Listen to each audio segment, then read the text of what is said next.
Most doctors think that just because you're in their office, you're going to get better.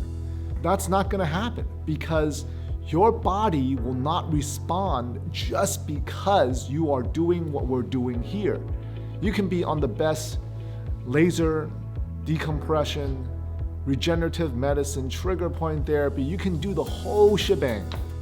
But every time you leave the office, you're sedentary, you're sitting around, there's not much to do, you're not walking around what you should, at least an hour a day.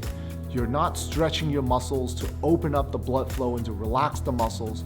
You're not putting all the nutrient-filled, rich foods that you are putting into your body. How do you expect it's going to work? How you take care of your body is how your body's ultimately going to take care of you.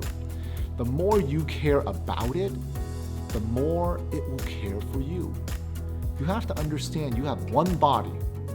You make sure you treat it right. I'll see you next time.